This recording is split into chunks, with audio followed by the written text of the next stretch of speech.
Okay, so now you were looking towards going to college in the U.S. So what were your next steps and decisions with yourself and with your family? Well, all I know, actually the whole purpose behind it, I think my English was pretty decent.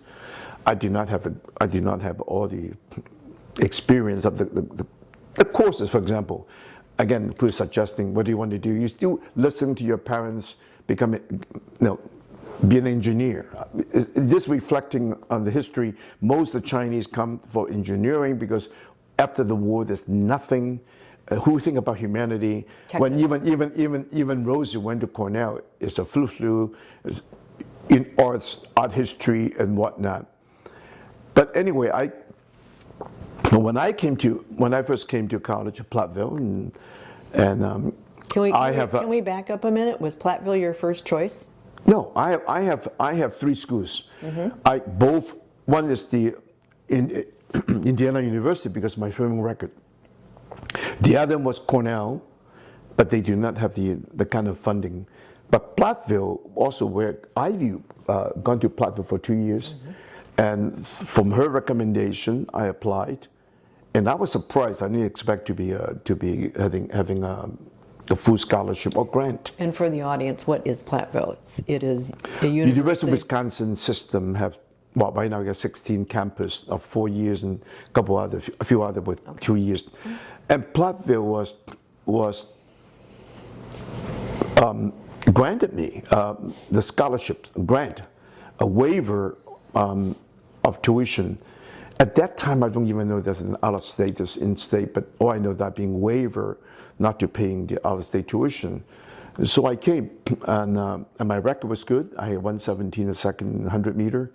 I came to Platteville, but all I remember when I first got to Chicago, I didn't even know how to. I did not even expect my sister to pick me up. I called a taxi, went to her home. When she bring her 3-story house in north side Chicago, I didn't know how to get up. They bust the door. I just stay by the door and say, "I'm here, I'm here." Well, anyway, eventually, all these little newcomers. And wasn't it during January season? Or? Yes. Yes. Yes. So I came in December. According to my sister and my brother-in-law Chinese, say you should learn a few things about how to make your money or how to earn your summer earning is by being a waiter, working in a restaurant.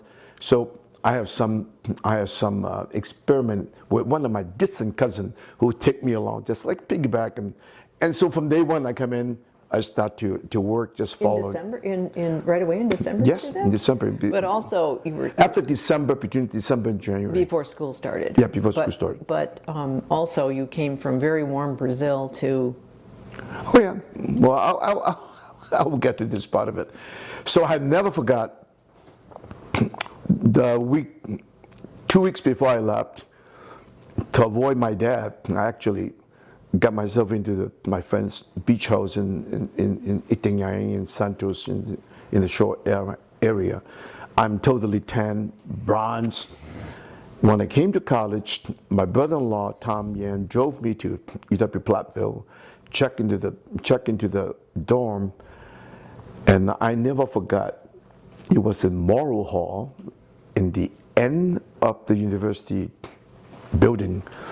When I opened up my window, I saw snow, but I never seen the distance and the amount of snow outside my window. And I call myself, Paul, I think this is your tundra Siberia. From the December beach, sunny Brazil, to the snowbound tundra Siberia of North America. Welcome to America. And I literally sank to my bed and almost cried. But anyway, this is the beginning of a new era and a new part of my life. So this was right when school was starting? 68, yeah. Mm-hmm. January 68. Mm-hmm. And who was your roommate? It was absolutely amazing. You don't have to say a name, but...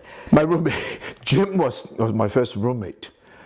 On my side of the bed, I have nothing but the clothing I brought in my suitcase, totally blank. On his side, there were double speakers, skis, ski clothing, ski jacket, ski boots, and all the warm clothing I was envious of. On my side, all I see is like a prisoner's sheet, white sheets, my blanket, and my bag with a few. But nevertheless, it is starting in the very, very northern part of the country. Well, let's talk about clothing. It is very cold in January, especially for somebody from a warm climate. How did you get yourself? I'm surprised your family would have known that. Well, Ivy actually, Tom, it took me to some of the local stores get a couple winter jackets, winter coats, and no, I was not uncomfortable. I mean, many times during that particular January, some of the students almost trying to be showing off their bravery. We went across to the Glanville Common, the eating area, on T-shirts when the wind was blowing. This is 2 below. This is 0. We just T-shirt over. But the next day I said, I'm not going back with the T-shirts. Typical Wisconsin kid. Well, yeah, but that is part. When you were new, you're young, you're trying to do what the people do. And then I also started right away with the training in getting ready for swimming. And then that is the trouble also started because we never had indoors. Whatever we have in the outdoors or the pools we have had chlorine, but never, the air looks like never stayed. And the indoor, the fume of the chlorine seems to be permeates, maybe the temperature, the density, and for you breathing effectively, you keep breathing on chlorine. There's no fresh air. Yes, and that's part of the reason eventually, I kept my swimming for a year, eventually, at the end, eventually I quit, and there was another traumatic area because I think, okay, this is it, but I'm not going to stay here. If I don't go back to Brazil, then I will just have a Europe by whatever means. Mm-hmm. So you had to quit your swimming, and that was a comfort level for you.